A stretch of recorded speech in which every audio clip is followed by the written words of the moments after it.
아줌마가 감히 군부대 앞에서 진상을 부려? 머리 잡아! 다시는 여기 얼씬 못하게! UDT 특전사 정문에서 한 중령이 50대 여성을 거칠게 끌어당겼습니다. 머리채를 잡아 흔들고 냄새 난다며 조롱하고 병사들 앞에서 공개적으로 모욕했습니다. 그 여성은 아무 말도 하지 않았습니다. 다만 풀린 머플러 아래로 드러난 목덜미에 작은 문신 하나. 설마 저건 그날 이후 이 부대는 시험대에 올랐고 중령의 비리와 폭행 그리고 군대의 민낯이 전부 드러납니다. 과연 이 여성은 누구였을까요? 왜 그녀 앞에서 나토가 먼저 움직였을까요? 충격적인 그 이야기 함께 해주세요. 구독, 좋아요 부탁드리며 댓글에 지금 계신 곳을 적어주시면 제가 따뜻하게 인사드릴게요. 그럼 오늘의 이야기 속으로 들어가겠습니다. 새벽 5시였습니다. 하늘은 아직 어두웠고 비는 매섭게 내리고 있었죠. 바람까지 거세게 불어와 우산을 펼쳐봤자 소용없는 날씨였습니다. 이런 날씨에 밖에 나올 사람은 많지 않았죠. 하지만 윤설이는 여기 있었습니다. UDT 특전사 정문 앞에 서 있었습니다. 보온 가방을 한 손에 들고 있었습니다. 가방 안에는 정성스럽게 준비한 음식이 들어 있었죠. 오늘이 무슨 날인지 윤설이는 잊지 않았습니다. 꼭 3년 전 옛 부하가 세상을 떠난 날이었습니다. 저녁 후에도 연락을 주고받던 소중한 사람이었죠. 마지막으로 만났을 때 부하는 동생 이야기를 많이 했습니다. 지금 이 부대에 있다고 했죠. 군 생활이 잘 맞는지 궁금했습니다. 윤설이는 직접 와서 상태를 확인하고 싶었습니다. 비에 젖은 머리카락이 이마에 붙었습니다. 윤설이는 그대로 서 있었습니다. 정문을 지키는 병사들이 보였습니다. 멀리서 누군가 걸어오는 모습이 보였죠. 계급장이 반짝였습니다. 중령이었습니다. 강태범 중령이었습니다. 순찰 중이었던 모양입니다. 빠른 걸음으로 다가왔습니다. 윤설인을 보자 얼굴이 일그러졌죠. 아줌마 비켜. 목소리가 거칠었습니다. 말귀를 못 알아들어? 윤설이는 대답하려고 입을 열었습니다. 하지만 말을 할 틈이 없었습니다. 강태범이 갑자기 손을 뻗었습니다. 윤설인의 머리채를 움켜쥐었습니다. 거칠게 좌우로 흔들었습니다. 목이 꺾일 듯 심하게 흔들렸죠. 요즘 같은 세상에 여자 하나 건드렸다고 뭘 어쩌겠어. 강태범의 목소리가 정문 전체에 울려 퍼졌습니다. 병사들이 지켜보고 있었습니다. 아무도 말리지 않았습니다. 아니, 말릴 수 없었습니다. 계급의 차이가 있었으니까요. 늙은 년이 정문에서 뭐 하는 거야? 문신이나 하고 다니면서 젊은 척하나? 욕설이 쏟아졌습니다. 조롱도 섞였습니다. 머리를 흔들고 또 흔들었습니다. 윤설인의 몸이 흔들렸습니다. 보온 가방이 바닥에 떨어졌습니다. 안에 든 음식 용기가 기울었죠. 강태범이 윤설인을 밀쳤습니다. 윤설인은 뒤로 비틀거렸습니다. 젖은 바닥에서 미끄러졌습니다. 간신히 균형을 잡았지만 목에 둘렀던 머플러가 풀렸습니다. 천천히 목덜미가 드러났습니다. 검은색 문신이었습니다. 날개 모양이었습니다. 그 아래로 숫자, 코드가 새겨져 있었습니다. 비에 젖어서 더 선명하게 보였죠. 정문의 조명이 그 부분을 비췄습니다. 문신까지 했네? 미쳤나 봐. 늙어서도 정신을 못 차리고. 강태범이 비웃었습니다. 하지만 문신을 자세히 보지는 못했습니다. 관심이 없었죠. 그저 조롱거리로만 여겼습니다. 정문은 얼어붙었습니다. 병사들의 시선이 윤설인의 목덜미에 쏠렸습니다. 누군가 숨을 크게 들이쉬는 소리가 들렸습니다. 정문 근무를 서던 김아진 상병이었습니다. 김아진은 그 문신을 똑똑히 봤습니다. 얼굴이 하얗게 질렸습니다. 윤설이는 천천히 몸을 일으켰습니다. 머플러를 다시 목에 둘렀습니다. 문신이 가려졌습니다. 바닥에 떨어진 보온 가방을 집어들었습니다. 표정은 담담했습니다. 화도 내지 않았습니다. 항의도 하지 않았습니다. 그저 조용히 서 있었죠. 다시는 이런데 얼씬거리지 마. 강태범이 마지막으로 한마디 던졌습니다. 그리고 돌아섰습니다. 병사들에게 손짓했습니다. 뭘 봐? 순찰이나 계속해. 김아진 상병은 움직이지 못했습니다. 다리가 후들거렸습니다. 방금 본 것이 믿기지 않았습니다. 저 문신을 본 적이 있었습니다. 교육 자료에서 봤습니다. 설마 저게 진짜일 리 없다고 생각했습니다. 하지만 틀림없었습니다.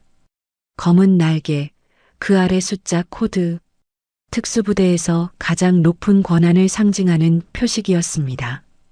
윤설이는 정문을 빠져나갔습니다. 비를 맞으며 천천히 걸어갔습니다. 뒤를 돌아보지 않았습니다. 보온 가방을 꼭 쥐고 있었습니다. 새벽 비가 더 세차게 내렸습니다. 어둠 속에서 윤설인의 뒷모습이 사라졌습니다. 정문에는 긴장감이 맴돌았습니다. 김아진은 지휘통제실로 달려가야 할지 고민했습니다. 아니, 고민할 것도 없었습니다. 당장 보고해야 했습니다. 하지만 몸이 굳어 있었습니다. 방금 무슨 일이 벌어진 건지 정확히 이해할 수 없었습니다. 다만 한 가지는 확실했습니다. 강태범 중령이 엄청난 실수를 저질렀다는 것. 돌이킬 수 없는 실수였습니다. 김아진은 그대로 서 있었습니다. 다리에 힘이 풀렸습니다. 눈앞이 하얗게 변했습니다. 방금 본 것이 계속 머릿속에 맴돌았습니다. 검은 날개 문신, 그 아래 숫자 코드. 교육받을 때 단 한 번 본 적이 있었습니다. 교관이 말했죠. 이 표식을 가진 사람을 만나면 즉시 보고하라. 계급과 상관없이. 김아진의 몸이 앞으로 쓰러졌습니다. 정신을 잃었습니다. 옆에 있던 병사가 깜짝 놀라 달려왔습니다. 아진아, 정신 차려. 흔들어도 깨어나지 않았습니다. 병사는 급히 지휘통제실에 연락했습니다. 지휘통제실은 긴장감으로 가득 찼습니다. 당직 장교가 정문 감시 카메라 영상을 되돌렸습니다. 화면을 천천히 확대했습니다. 윤설인의 목덜미 부분이 크게 나타났습니다. 문신이 선명하게 보였습니다. 실내가 조용해졌습니다. 아무도 말하지 않았습니다. 당직 장교의 손이 떨렸습니다. 마우스를 놓을 뻔했죠. 옆에 있던 부관이 화면을 뚫어지게 쳐다봤습니다. 이건 말을 잇지 못했습니다. 지금 당장 부대장님께 보고드려야 합니다. 당직 장교가 말했습니다. 목소리가 떨렸습니다. 전화를 들었습니다. 하지만 누구에게 먼저 알려야 할지 혼란스러웠습니다. 이 상황은 단순한 민원이 아니었습니다. 국제적인 문제였습니다. 저 문신이 정말 맞습니까? 부관이 물었습니다. 확신이 서지 않았습니다. 믿고 싶지 않았죠. 데이터베이스를 확인해 보십시오. 당직 장교가 컴퓨터를 조작했습니다. 특수 인증 시스템에 접속했습니다. 최고 권한 보유자 목록이 떴습니다. 사진과 정보가 나타났습니다. 윤설인의 얼굴이 화면에 떠올랐습니다. 대한민국 최초 여성 삼성 장군 출신이었습니다. 현역 시절 특수전 사령부를 이끌었습니다. 전설적인 작전들을 성공시켰죠. 전역 후에는 북대서양 조약기구 특별고문으로 활동 중이었습니다. 퇴역했지만 신분은 현역보다 높았습니다. 국제 군사 협력 분야에서 최고 권한을 가진 인물이었습니다. 끝났습니다. 부관이 중얼거렸습니다. 강태범 중령은 끝났어요. 당직 장교는 즉시 상급 부대에 보고했습니다. 보고를 받은 지휘관은 숨이 막혔습니다. 지금 뭐라고 했나? 다시 물었습니다. 믿을 수 없었습니다. 영상을 즉시 보내. 영상이 전송됐습니다. 상급 부대 지휘관은 화면을 보고 얼굴이 창백해졌습니다. 머리채를 잡아 흔드는 장면, 욕설을 퍼붓는 장면, 밀쳐내는 장면. 모든 것이 그대로 녹화되어 있었습니다. 그리고 풀린 머플러 사이로 드러난 문신. 당장 강태범을 확보하라. 명령이 떨어졌습니다. 움직이지 못하게 해. 어디든 도망가지 못하게 해. 강태범은 아직 아무것도 몰랐습니다. 순찰을 마치고 막사로 돌아가는 길이었습니다. 비를 피하며 걷고 있었습니다. 오늘도 무사히 넘어갔다고 생각했습니다. 여자 하나 쫓아낸 것뿐이라고 여겼습니다. 별일 아니라고 판단했죠. 하지만 판은 이미 끝나 있었습니다. 강태범이 건드린 사람은 단순한 민간인이 아니었습니다. 국제법상 보호받아야 할 고위 인사였습니다. 군법상으로도 절대 건드려서는 안 될 존재였습니다. 동맹 규정까지 위반한 폭행범이 된 것이었습니다. 지휘통제실에서는 긴급회의가 소집됐습니다. 부대 주요 간부들이 모였습니다. 영상이 반복 재생됐습니다. 모두가 충격에 빠졌습니다. 어떻게 이런 일이? 누군가 말했습니다. 대답하는 사람은 없었습니다. 국방부에도 보고가 들어갔습니다. 당직 장교가 말했습니다. 북대서양 조약기구 본부에도 통보될 겁니다. 방 안의 공기가 무거워졌습니다. 이 사건은 한 개인의 문제가 아니었습니다. 부대 전체, 나아가 국가의 신뢰가 걸린 문제였습니다. 윤설인의 문신은 단순한 장식이 아니었습니다. 전시나 비상 상황에서 계급을 초월해 특수부대를 지휘할 수 있는 권한을 상징했습니다. 국가가 인정한 최고 수준의 전문가라는 증명이었습니다. 그런 사람을 정문에서 폭행했습니다.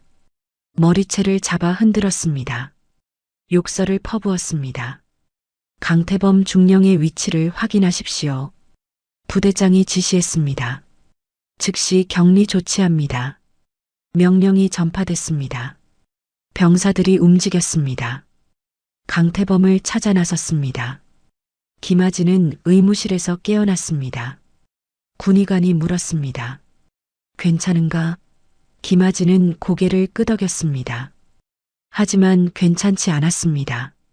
아직도 손이 떨렸습니다. 방금 본 장면이 생생했습니다.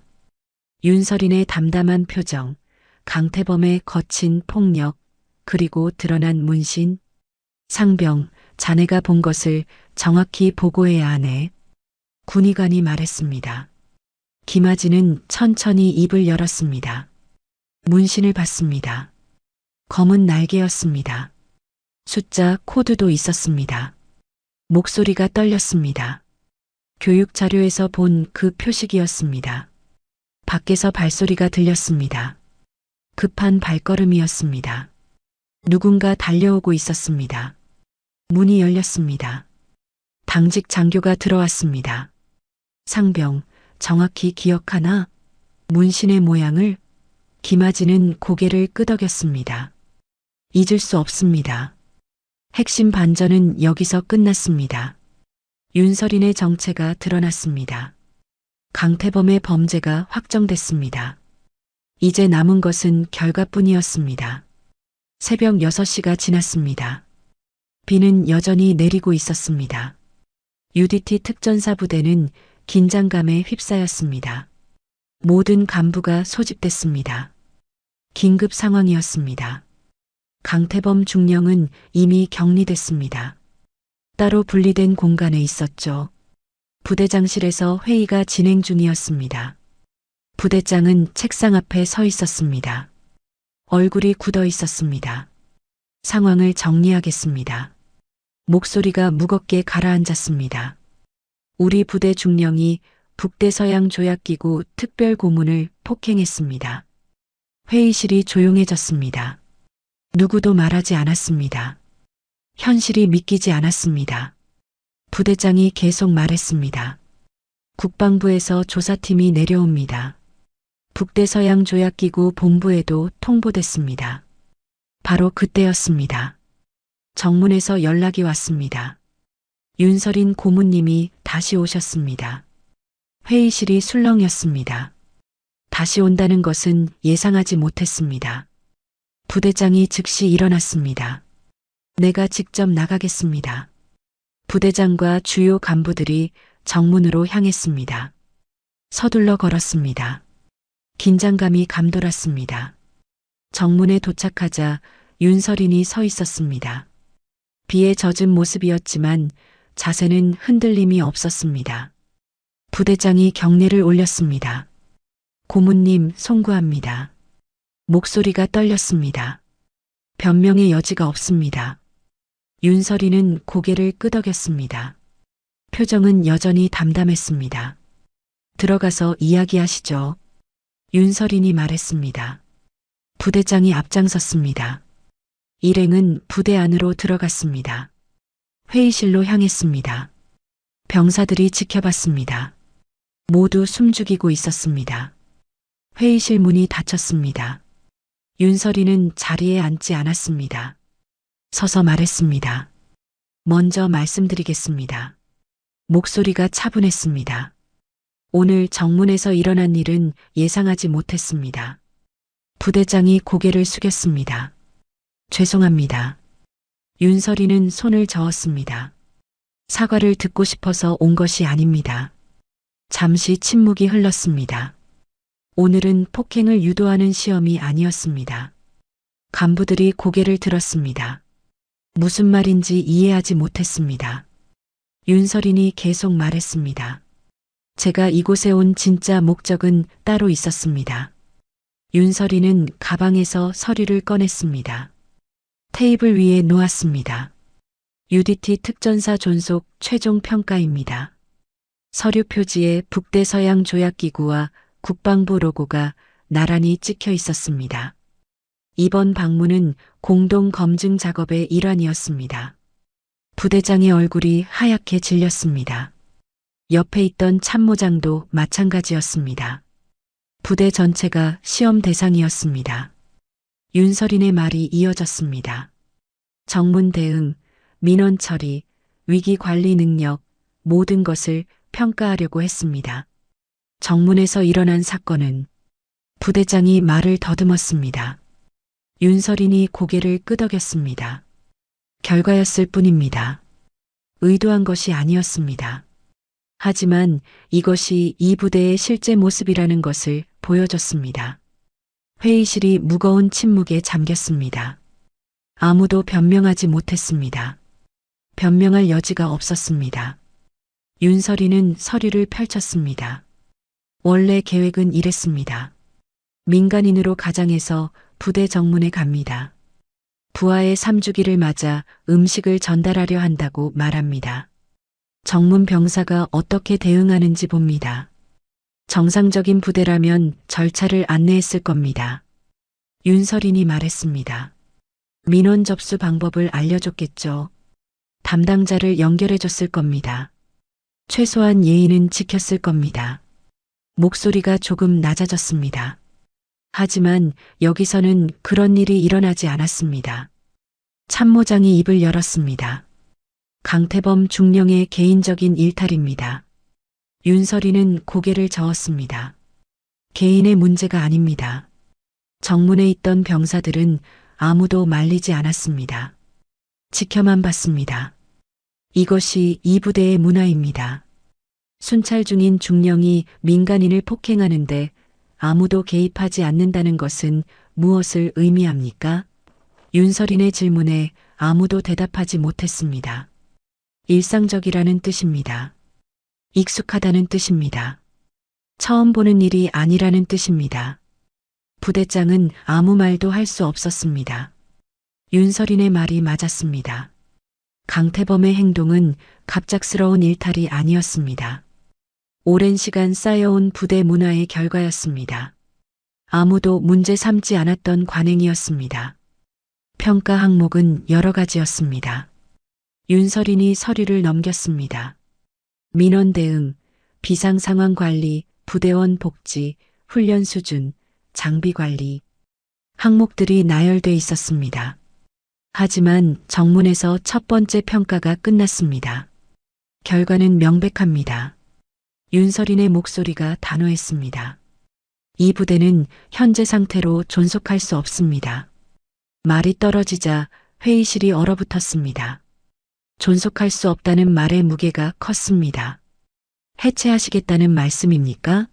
부대장이 간신히 물었습니다. 윤설이는 잠시 침묵했습니다. 그 결정은 아직 내리지 않았습니다. 희망이 보였습니다. 하지만 변화는 반드시 필요합니다. 저는 오늘 부대의 진짜 모습을 봤습니다. 윤설인이 창밖을 바라봤습니다. 폭행당한 것은 화가 나지 않습니다. 하지만 이런 일이 일상적으로 일어나는 부대라는 것이 실망스럽습니다. 돌아서서 부대장을 봤습니다. 특전사는 자랑스러워야 합니다. 지금 이 부대는 그렇지 않습니다. 회의실 밖에서는 소문이 퍼지고 있었습니다. 부대 전체가 평가를 받고 있었다는 사실이 알려졌습니다. 병사들은 불안해했습니다. 간부들도 마찬가지였습니다. 이제 무슨 일이 벌어질지 아무도 몰랐습니다. 회의실 문이 조용히 열렸습니다. 아무도 예상하지 못한 일이었습니다. 행정병이 들어왔습니다. 오세진 일병이었습니다. 손에 무언가를 쥐고 있었습니다. 작은 USB 메모리였습니다. 실례하겠습니다. 오세진의 목소리가 떨렸습니다. 긴장한 것이 역력했습니다. 부대장이 눈을 크게 떴습니다. 일병, 지금 무슨 짓인가? 화가 난 목소리였습니다. 회의 중인데 허락도 없이. 윤설인이 손을 들었습니다. 잠시만요. 부대장을 제지했습니다. 오세진을 봤습니다. 무슨 일인가요? 목소리가 부드러웠습니다. 오세진은 윤설인 쪽으로 다가갔습니다. 이걸 드려야 할 것 같습니다. USB를 내밀었습니다. 손이 떨리고 있었습니다. 안에 뭐가 들어있죠? 윤설인이 물었습니다. 오세진은 잠시 망설였습니다. 주변을 둘러봤습니다. 간부들이 모두 지켜보고 있었습니다. 말해도 됩니다. 윤설인이 말했습니다. 두려워하지 않아도 돼요. 오세진은 숨을 깊이 들이쉬었습니다. 강태범 중령의 비리 증거입니다. 회의실이 술렁였습니다. 부대장의 얼굴이 굳었습니다. 비리라니 무슨 소리인가? 참모장이 물었습니다. 오세진은 계속 말했습니다. 폭행과 갑질만이 아닙니다. 목소리가 점점 커졌습니다. 작전 성과를 조작했습니다. 예산을 전용했습니다. 잠시 멈췄습니다. 북대서양 조약기구에 보고한 자료도 위조했습니다. 회의실이 얼어붙었습니다. 북대서양 조약기구 보고서 위조라는 말에 모두가 충격을 받았습니다. 이것은 단순한 내부 비리가 아니었습니다. 국제적인 범죄였습니다. 동맹국을 속인 것이었습니다. 윤설이는 USB를 받았습니다. 언제부터 알고 있었나요? 오세진이 대답했습니다. 6개월 전부터입니다. 행정 업무를 하면서 이상한 점을 발견했습니다. 목소리가 조금 안정됐습니다. 처음에는 실수라고 생각했습니다. 하지만 계속 반복됐습니다. 왜 그동안 보고하지 않았나? 부대장이 물었습니다. 오세진은 고개를 숙였습니다. 두려웠습니다. 솔직하게 말했습니다. 강태범 중령의 힘이 셌습니다. 보고했다가 제가 당할까봐 무서웠습니다. 윤설이는 고개를 끄덕였습니다. 이해합니다. 노트북을 꺼냈습니다. USB를 연결했습니다. 파일들이 화면에 나타났습니다. 문서, 사진, 녹음 파일까지 정리돼 있었습니다. 첫 번째 폴더를 열었습니다. 작전 보고서가 나왔습니다. 원본과 수정본이 나란히 있었습니다. 이 작전은 실패했습니다. 오세진이 설명했습니다. 하지만 보고서에는 성공으로 기록됐습니다. 윤설이는 두 문서를 비교했습니다. 내용이 완전히 달랐습니다. 목표 달성률이 30%였는데 90%로 바뀌었네요. 윤설인이 말했습니다. 오세진이 고개를 끄덕였습니다. 이런 조작이 10건 이상입니다. 다음 폴더를 가리켰습니다. 예산 관련 자료도 있습니다. 예산 문서를 열었습니다. 장비 구매 내역이 나왔습니다. 이 장비들은 실제로 구매하지 않았습니다. 오세진의 말에 참모장이 놀랐습니다. 그럼 돈은 어디로 갔나? 오세진은 다른 파일을 열었습니다. 개인 계좌로 빠져나갔습니다. 입금 내역이 보였습니다. 강태범의 이름이 적혀 있었습니다. 금액도 만만치 않았습니다. 수천만 원이 넘었습니다. 횡령입니다. 윤설인이 조용히 말했습니다. 명백한 횡령이에요. 가장 심각한 파일이 남아 있었습니다. 북대서양조약기구에 제출한 보고서였습니다. 합동훈련 결과 보고서입니다. 오세진이 설명했습니다. 실제로는 훈련이 제대로 진행되지 않았습니다. 장비 고장이 많았고 인원도 부족했습니다. 하지만 보고서에는 완벽하게 진행됐다고 적혀 있습니다. 윤설인이 화면을 스크롤했습니다. 사진도 조작했네요. 훈련 사진들이 있었습니다. 날짜가 다른 사진을 짜깁기한 흔적이 보였습니다. 이건 용서할 수 없는 일입니다. 윤설인의 목소리가 차가워졌습니다. 개인적인 일탈이 아닙니다. 회의실을 둘러봤습니다. 국가의 신뢰를 깎아먹은 범죄입니다. 부대장은 아무 말도 하지 못했습니다. 이런 일이 부대 안에서 일어나고 있었다는 것이 믿기지 않았습니다. 아니, 믿고 싶지 않았습니다. 하지만 증거가 눈앞에 있었습니다. 부인할 수 없었습니다. 오세진 일병, 윤설인이 불렀습니다. 용기 있는 행동이었습니다. 오세진은 고개를 들었습니다. 이 자료는 공식 조사에 사용될 겁니다. 증인으로 보호받을 거예요. 안도의 표정이 스쳤습니다. 윤설이는 노트북을 닫았습니다. 강태범의 비리는 빙산의 일각입니다. 부대장을 똑바로 봤습니다. 한 사람이 이 정도 일을 혼자 할 수는 없습니다. 공모자가 있을 겁니다. 참모장이 움찔했습니다. 윤설인이 알아챘습니다. 참모장님, 불렀습니다. 혹시 아는 게 있습니까? 참모장은 침묵했습니다. 대답하지 않았습니다. 침묵 자체가 대답이었습니다. 전면 조사가 필요합니다. 윤설인이 선언했습니다. 이 부대의 모든 기록을 검토해야 합니다.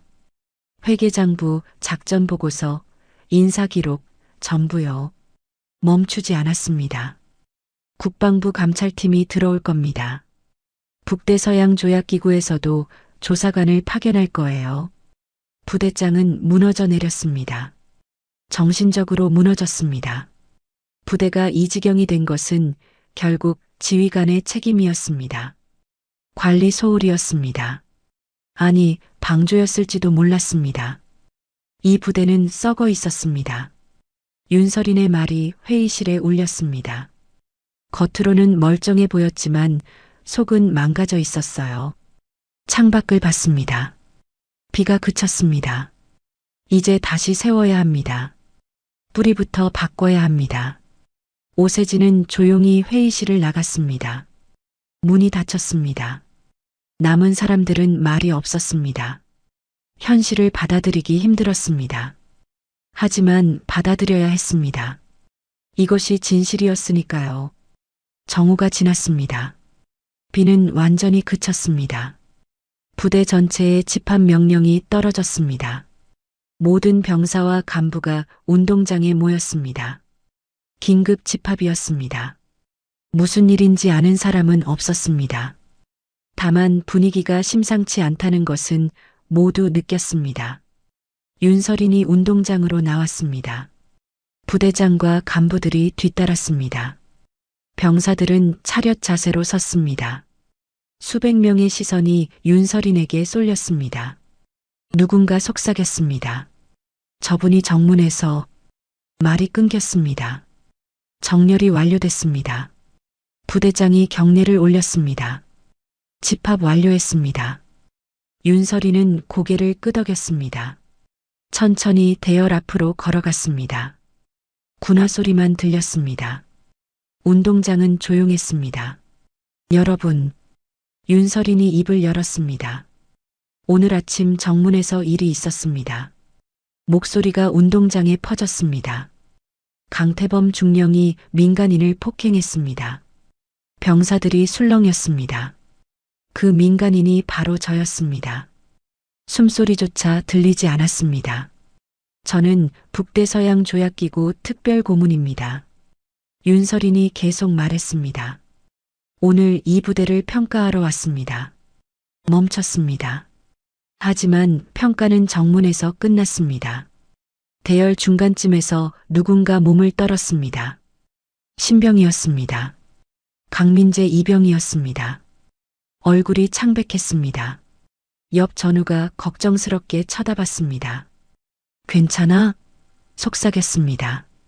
강민재는 대답하지 못했습니다. 윤설인의 시선이 대열을 훑었습니다. 한 명 한 명 얼굴을 봤습니다. 강민재와 눈이 마주쳤습니다. 윤설이는 그 순간을 놓치지 않았습니다. 강민재의 눈에 눈물이 고였습니다. 강민재 이병, 윤설인이 불렀습니다. 강민재의 몸이 굳었습니다. 앞으로 나오세요. 목소리가 부드러웠습니다. 강민재는 움직이지 못했습니다. 다리에 힘이 없었습니다. 옆 전우가 팔꿈치를 툭 쳤습니다. 가봐. 강민재는 비틀거리며 앞으로 나갔습니다. 대열을 빠져나왔습니다. 윤설인 앞에 섰습니다. 고개를 들지 못했습니다. 눈물이 뺨을 타고 흘렀습니다. 참으려 했지만 참을 수 없었습니다. 저를 보세요. 윤설인이 말했습니다. 강민재는 천천히 고개를 들었습니다. 눈이 마주쳤습니다. 울어도 됩니다. 윤설인의 말에 강민재는 더 이상 참지 못했습니다. 소리내어 울기 시작했습니다. 죄송합니다. 강민재가 말했습니다. 목소리가 떨렸습니다. 죄송합니다. 계속 반복했습니다. 윤설이는 조용히 기다렸습니다. 울음이 잦아들 때까지 기다렸습니다. 무엇이 죄송한가요? 윤설인이 물었습니다. 강민재는 입술을 깨물었습니다. 아버지가 저지른 일이 말을 잇지 못했습니다. 윤설이는 고개를 저었습니다. 아버지의 죄는 아들의 죄가 아닙니다. 강민재는 고개를 숙였습니다. 하지만 저는 아버지의 아들입니다. 목소리가 갈라졌습니다. 같은 피를 나눴습니다. 주먹을 꽉 쥐었습니다. 부끄럽습니다. 너무 부끄럽습니다. 윤설이는 잠시 침묵했습니다. 그리고 입을 열었습니다. 강민재 이병의 입대 추천서를 쓴 사람이 저입니다. 운동장이 술렁였습니다. 강민재는 눈을 크게 떴습니다. 뭐라고요? 3년 전입니다. 윤설인이 말했습니다. 제 부하 한 명이 전역했습니다. 훌륭한 군인이었죠. 목소리가 부드러워졌습니다. 전역 전에 저에게 부탁했습니다. 동생을 잘 부탁한다고요. 강민재의 눈에서 눈물이 다시 흘렀습니다. 형님이 말이 막혔습니다.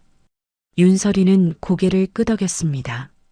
당신 형은 좋은 사람이었습니다. 군인이기 전에 사람이었죠. 형님이 돌아가시고 나서 제가 추천서를 썼습니다. 윤설인이 계속 말했습니다. 강태범 중령의 아들이라는 것을 알았습니다. 하지만 그것 때문에 추천한 것이 아닙니다. 강민재를 똑바로 봤습니다. 당신이 형의 동생이기 때문입니다. 강민재는 무릎을 꿇었습니다. 땅바닥에 손을 짚었습니다. 저는 목이 메었습니다. 저는 아버지의 그늘에서 벗어나고 싶었습니다. 솔직하게 말했습니다. 아버지처럼 살고 싶지 않았습니다. 알고 있습니다. 윤설인이 말했습니다. 그래서 추천서를 썼습니다. 강민재의 어깨에 손을 올렸습니다. 아버지의 그늘 밖에서 당신만의 길을 가라고요. 형처럼 사람으로 자라라고요. 강민재는 얼굴을 감쌌습니다. 온몸이 떨렸습니다. 분노와 슬픔과 수치심이 뒤섞였습니다. 하지만 저는 여전히 그 사람의 아들입니다. 목소리가 비통했습니다. 이 사실은 변하지 않습니다. 맞습니다. 윤설인이 인정했습니다. 변하지 않습니다. 잠시 멈췄습니다. 하지만 당신은 아버지가 아닙니다. 당신은 당신입니다.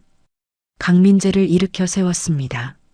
아버지의 죄를 짊어질 필요가 없습니다. 강민재는 윤설인을 봤습니다. 눈물로 범벅이 된 얼굴이었습니다. 어떻게 그럴 수 있습니까? 물었습니다.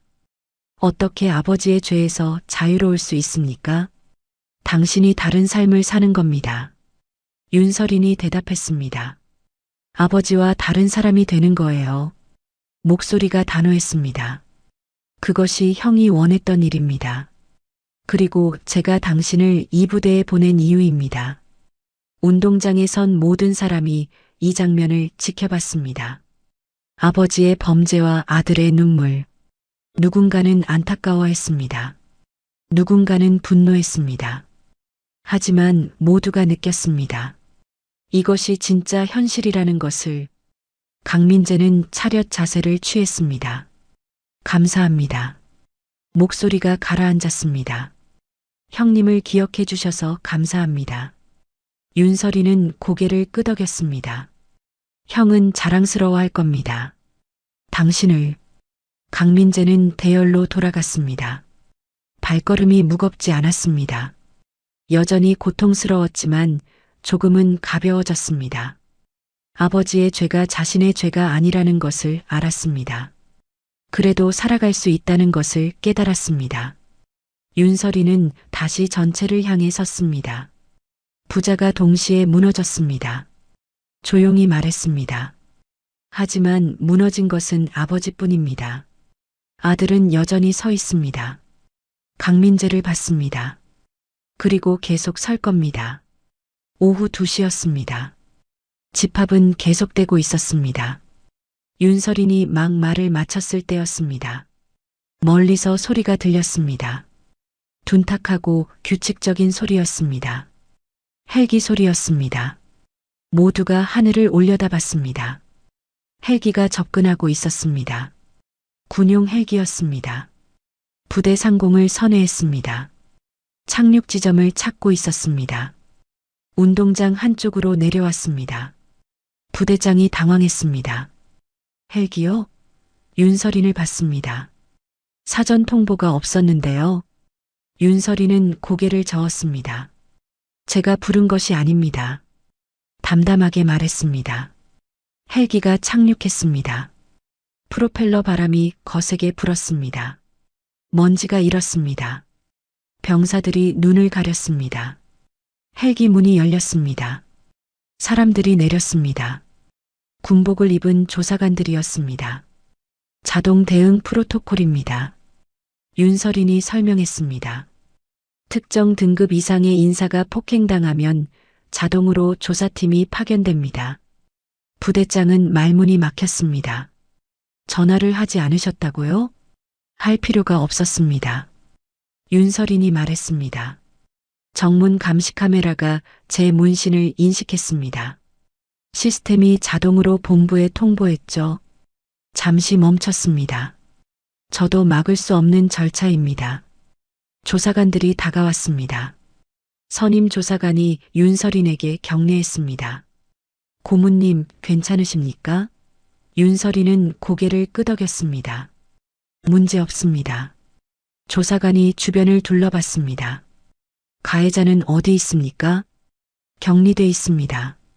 부대장이 대답했습니다. 강태범 중령입니다. 조사관의 얼굴이 굳었습니다. 중령이 고문을 폭행했다고요? 믿기지 않는다는 표정이었습니다. 네, 맞습니다. 지금 데려오십시오. 조사관이 지시했습니다. 즉시요. 부대 헌병들이 움직였습니다. 강태범을 데리러 갔습니다. 운동장에는 긴장감이 흘렀습니다. 모두가 기다렸습니다. 잠시 후 강태범이 나타났습니다. 헌병들 사이에 끼어 걸어왔습니다. 계급장은 이미 떼어진 상태였습니다. 하지만 표정은 여전히 거만했습니다. 반성하는 기색이 없었습니다. 강태범은 윤서린을 봤습니다. 비웃는 표정을 지었습니다. 결국 이렇게까지 하시는군요. 목소리에 조롱이 섞였습니다. 여자라서 참지 못하는 겁니까? 주변 사람들이 숨을 죽였습니다. 아직도 모르시는군요. 윤서린이 조용히 말했습니다. 강태범은 코웃음 쳤습니다. 뭘 모른다는 겁니까? 어깨를 으쓱했습니다. 고작 문신 하나 가지고 난리를 치는군요. 고작 문신이라고요? 윤서린이 되물었습니다. 강태범이 대답했습니다. 늙어서 멋부린다고 한 거 아닙니까? 비아냥거렸습니다. 요즘 유행이던데 문신하는 거. 조사관이 참지 못하고 나섰습니다. 입 닥치시오. 하지만 강태범은 멈추지 않았습니다. 왜요? 사실을 말하는 건데. 윤서린을 가리켰습니다. 저 사람이 뭐라고 이렇게까지 합니까? 바로 그때였습니다. 운동장 한쪽에 설치된 대형 스크린이 켜졌습니다. 아무도 예상하지 못한 일이었습니다. 조사관이 준비한 것이었습니다. 화면에 영상이 재생되기 시작했습니다. 영상은 오래된 것이었습니다. 20년 전 촬영된 것처럼 보였습니다. 화질이 선명하지 않았습니다. 하지만 내용은 분명했습니다. 전장이었습니다. 합동작전 현장이었습니다. 폭발음이 들렸습니다. 총소리도 들렸습니다. 군인들이 움직였습니다. 명령이 떨어졌습니다. 여성의 목소리였습니다. 차분하고 단호한 목소리였습니다. 지휘관의 목소리였습니다. 카메라가 지휘관을 비췄습니다. 젊은 여성이었습니다. 군복을 입고 있었습니다. 헬멧을 쓰지 않았습니다. 머리카락이 바람에 날렸습니다. 목덜미가 보였습니다. 검은 날개 문신이 선명했습니다. 운동장이 조용해졌습니다. 모두가 화면을 뚫어지게 봤습니다. 영상 속 여성이 명령을 내렸습니다. 3소대 좌측 엄호, 1소대 전진. 목소리가 날카로웠습니다. 군인들이 즉시 움직였습니다. 작전이 진행됐습니다. 적의 거점이 함락됐습니다. 아군 피해는 최소였습니다. 완벽한 작전이었습니다. 카메라가 다시 지휘관을 비췄습니다. 땀으로 범벅이 된 얼굴이었습니다. 하지만 눈빛은 흔들리지 않았습니다. 영상이 끝났습니다. 화면이 꺼졌습니다. 운동장은 여전히 조용했습니다. 강태범의 얼굴이 하얗게 질렸습니다. 방금 본 것이 믿기지 않았습니다. 영상 속 여성과 지금 눈앞에 선 윤서린이 같은 사람이었습니다. 20년 전 합동작전입니다. 조사관이 설명했습니다. 당시 소령이었던 윤서린 고문이 지휘했습니다. 잠시 멈췄습니다. 이 작전으로 대통령 표창을 받으셨죠? 강태범은 말을 잃었습니다. 입이 바짝 말랐습니다. 다리에 힘이 풀렸습니다. 조금 전까지의 거만함은 사라졌습니다. 현실을 깨달았습니다. 자신이 누구를 건드렸는지 이제야 알았습니다. 이제 아시겠습니까? 윤서린이 물었습니다.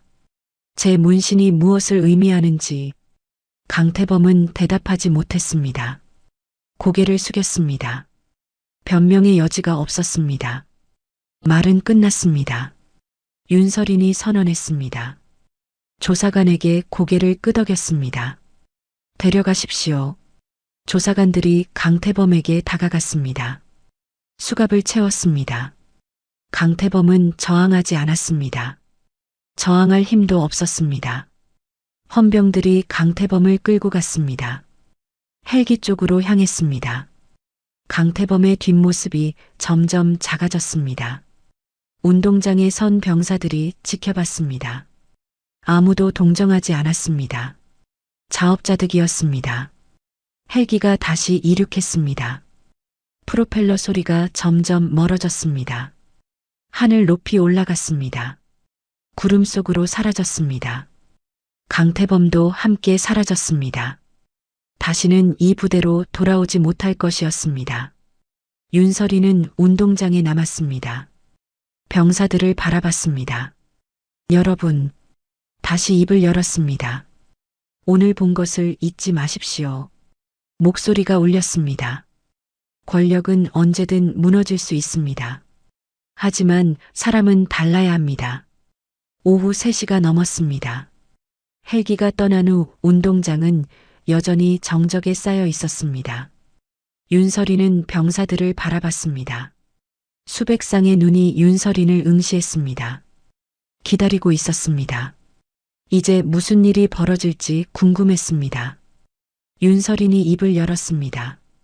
UDT 특전사의 운명을 결정하겠습니다. 목소리가 단호했습니다. 병사들의 숨소리가 거칠어졌습니다. 긴장감이 운동장을 감쌌습니다. 이 부대는 강등됩니다. 부대장의 얼굴이 굳었습니다. 간부들도 마찬가지였습니다. 강등이라는 말의 무게가 컸습니다. 하지만 윤설이는 멈추지 않았습니다. 재편합니다. 잠시 멈췄습니다. 하지만 해체하지는 않습니다. 운동장에 안도의 한숨이 흘렀습니다. 해체가 아니라는 말에 희망이 보였습니다. 윤설인이 계속 말했습니다. 이 부대는 살아남을 겁니다. 하지만 지금과는 완전히 달라져야 합니다. 먼저 사람부터 바뀝니다. 윤설인이 선언했습니다. 부대장은 경질됩니다. 새로운 지휘부가 들어올 겁니다. 부대장은 고개를 숙였습니다. 예상했던 일이었습니다. 받아들일 수밖에 없었습니다. 참모장도 교체됩니다. 윤설인의 말이 이어졌습니다. 비리에 연루된 간부들은 모두 조사를 받을 겁니다. 참모장의 얼굴이 창백해졌습니다. 발견되는 대로 처벌하겠습니다. 예외는 없습니다. 하지만 병사들은 지킵니다. 윤설인의 목소리가 부드러워졌습니다. 여러분은 잘못이 없습니다. 잘못된 지휘를 받았을 뿐입니다. 병사들을 바라봤습니다. 여러분에게는 새로운 기회를 주겠습니다. 윤설이는 조사관에게 손짓했습니다. 서류 뭉치를 건네받았습니다. 즉시 조치 사항입니다. 한 장씩 넘기며 읽기 시작했습니다. 첫째, 난방시설을 즉시 복구합니다. 병사들이 술렁였습니다. 난방은 한 달째 고장난 상태였습니다. 추운 겨울을 견뎌야 했습니다. 이제야 고쳐진다는 사실에 안도했습니다. 오늘 밤부터 따뜻하게 지낼 수 있을 겁니다. 둘째, 해진 담요를 모두 교체합니다. 윤설인이 계속 읽었습니다. 두툼한 무릎 담요를 지급합니다. 1인당 2장씩입니다. 병사들의 눈이 반짝였습니다. 오래된 담요 때문에 밤마다 추웠습니다. 새 담요라니 믿기지 않았습니다. 셋째, 취침 시간 이후 컵라면 금지를 해제합니다. 이 말에 여기저기서 작은 함성이 터졌습니다. 대신 따뜻한 물을 안전하게 쓸 수 있도록 자동 차단 전기 포트를 각 생활관에 비치합니다. 병사들이 서로를 봤습니다. 믿을 수 없다는 표정이었습니다. 밤마다 몰래 라면을 끓여 먹다가 적발되곤 했습니다. 이제는 당당하게 먹을 수 있게 됐습니다. 그것도 안전한 장비로.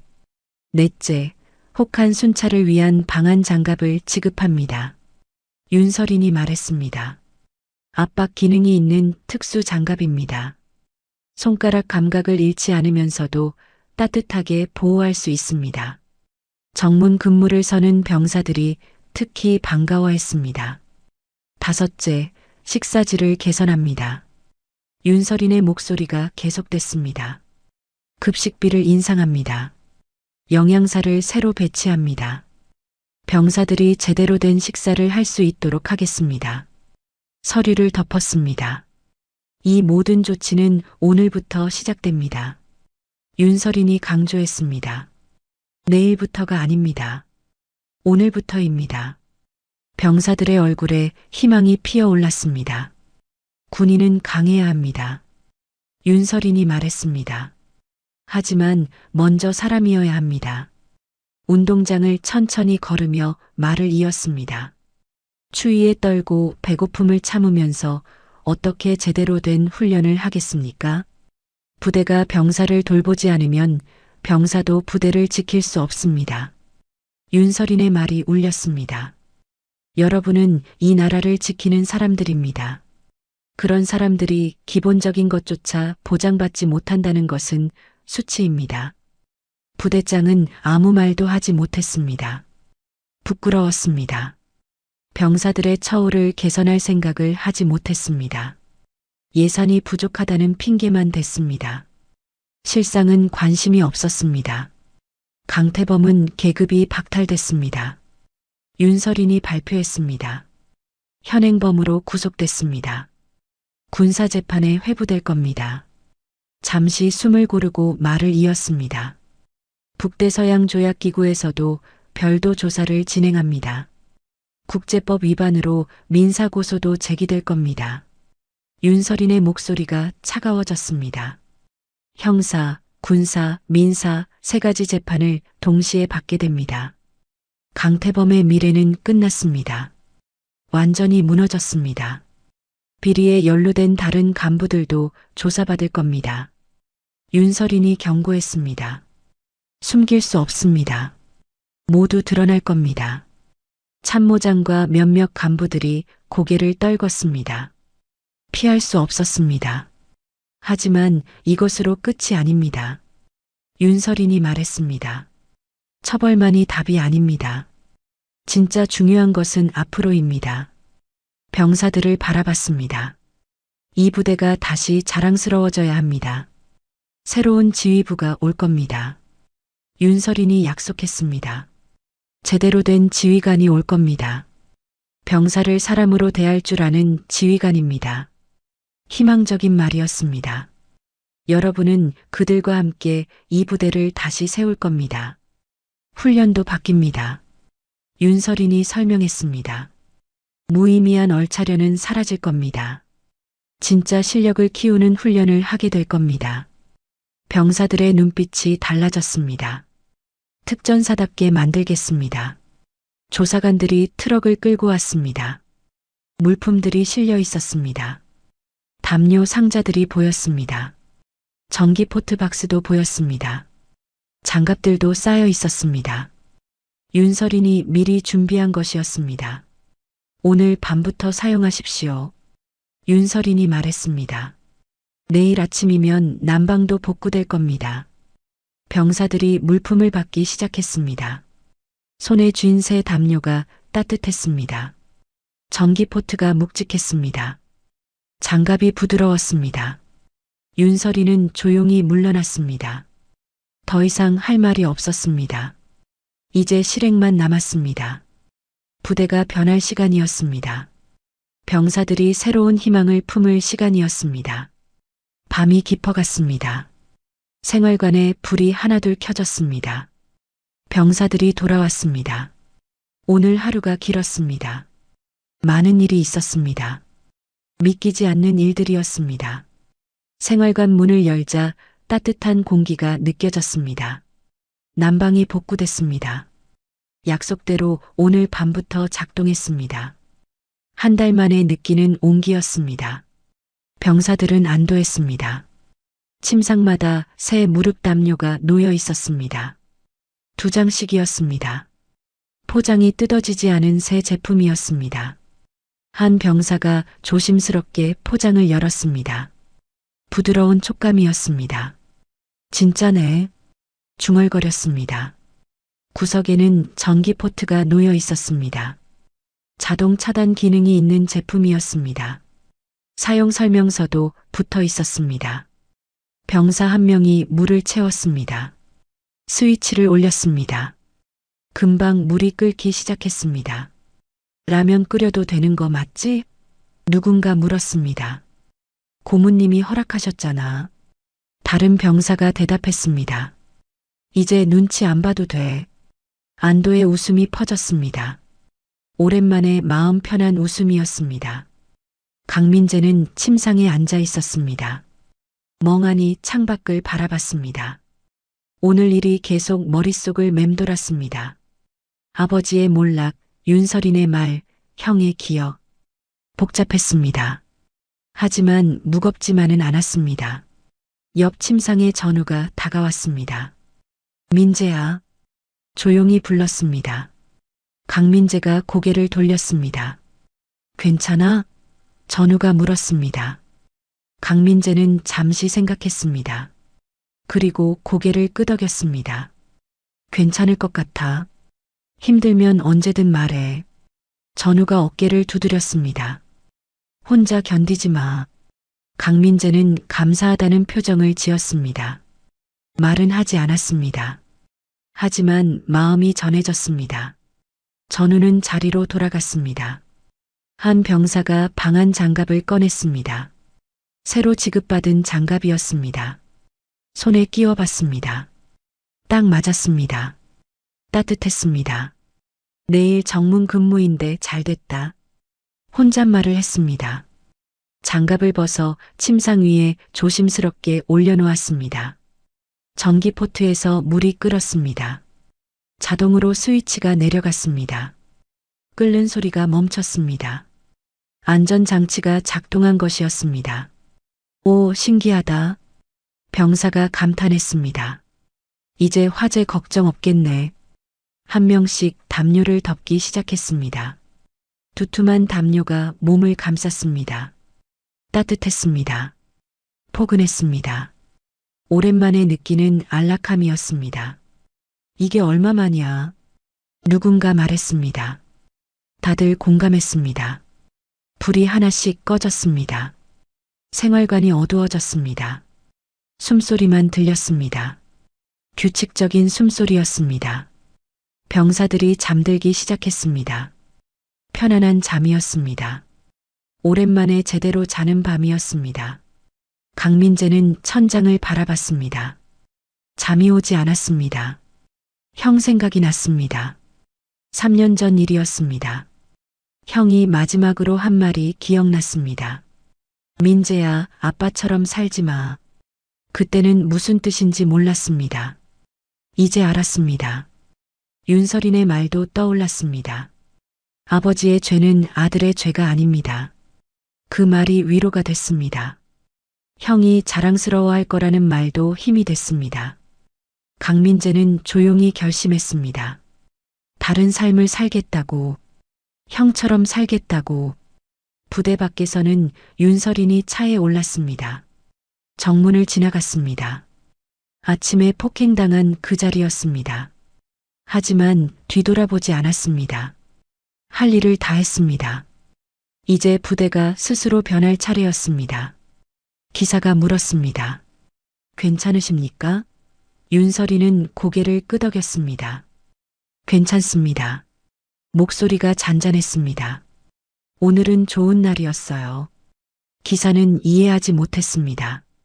폭행당한 날이 좋은 날이라니. 하지만 더 묻지 않았습니다. 차가 출발했습니다. 부대가 점점 멀어졌습니다.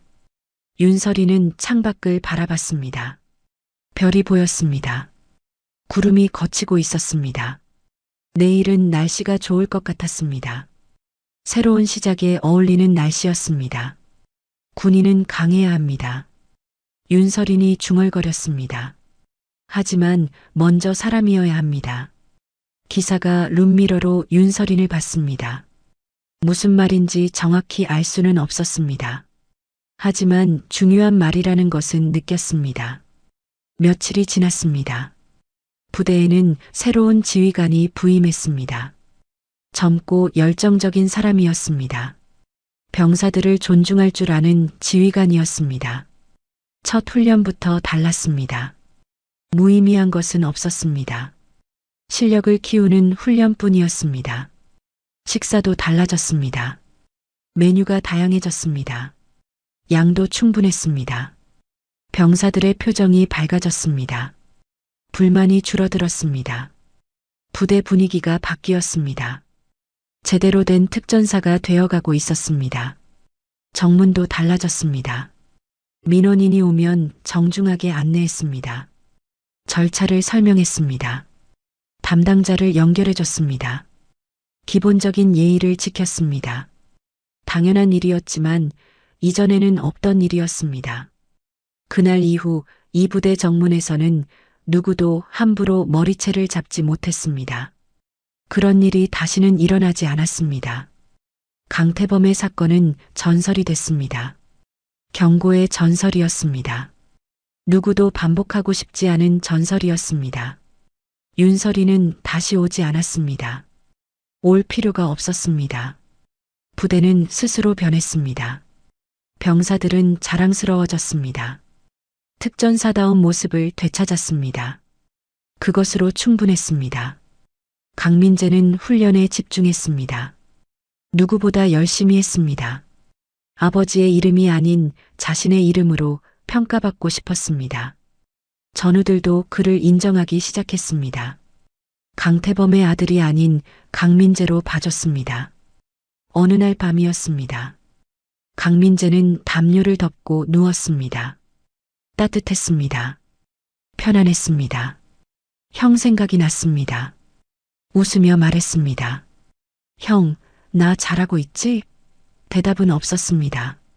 하지만 알 수 있었습니다.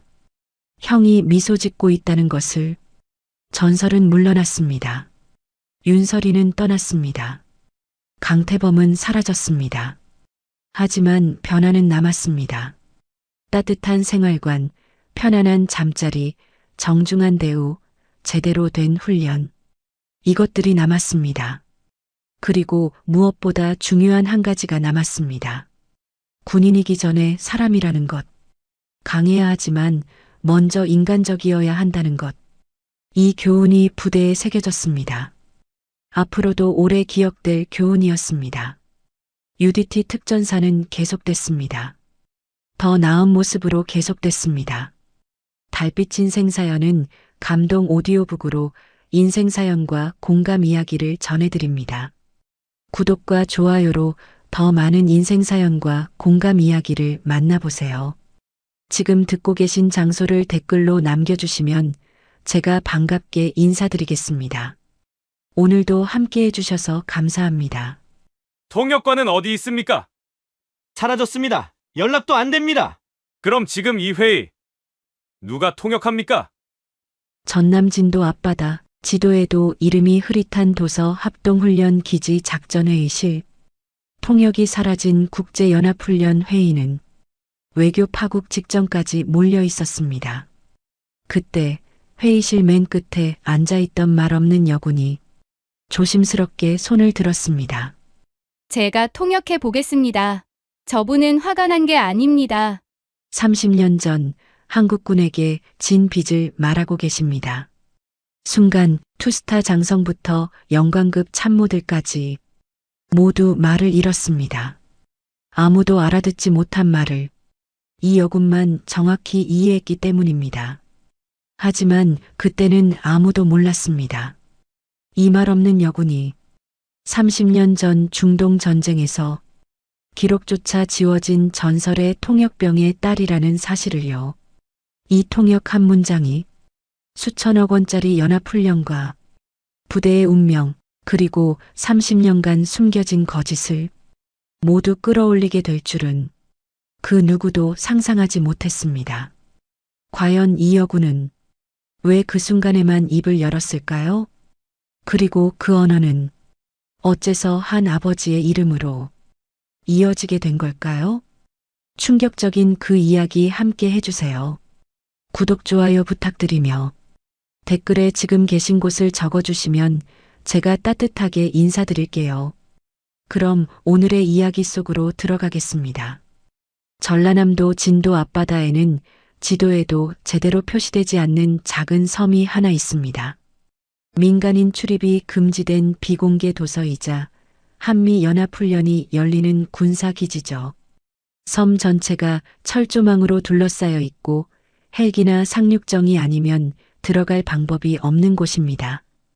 파도 소리만 요란한 이 외딴 섬에서 오늘은 특별한 회의가 예정되어 있었습니다.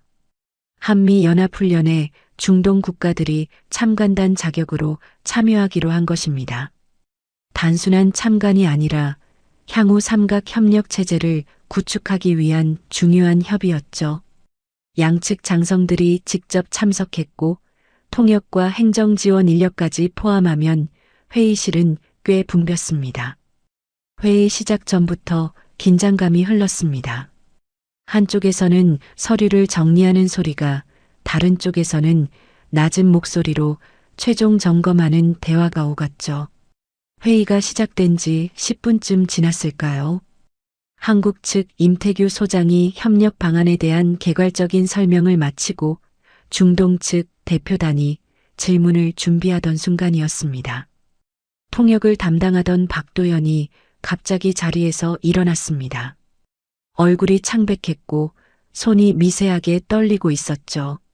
잠시 화장실에 다녀오겠다는 말도 없이 박도연은 회의실 문을 열고 나갔습니다. 처음에는 아무도 이상하게 생각하지 않았습니다. 급한 용무가 있거나 몸 상태가 좋지 않은 것이라고 여겼죠. 그런데 5분이 지나고 10분이 지나도 박도연은 돌아오지 않았습니다. 회의는 잠시 중단될 수밖에 없었습니다. 통역관 없이는 협의를 진행할 수가 없었으니까요. 임태규 소장이 참모에게 박도연을 찾아보라고 지시했고 곧 기지 전체에 비상이 걸렸습니다. 박도연은 기지 어디에도 없었습니다. 숙소도 화장실도 식당도 모두 빈 채였죠. 감시 기록을 확인하니 박도연은 회의실을 나간 직후 곧장 부두 쪽으로 향했습니다. 그리고 그 이후의 기록은 없었습니다. 작은 섬이라 숨을 곳도 많지 않았고 바다로 나갈 배편도 통제되어 있었는데 어떻게 사라질 수 있었는지 아무도 이해할 수 없었죠. 기지는 즉각 봉쇄됐습니다. 모든 인원의 이동이 제한됐고 외교 채널을 통해 상부에 긴급 보고가 올라갔습니다.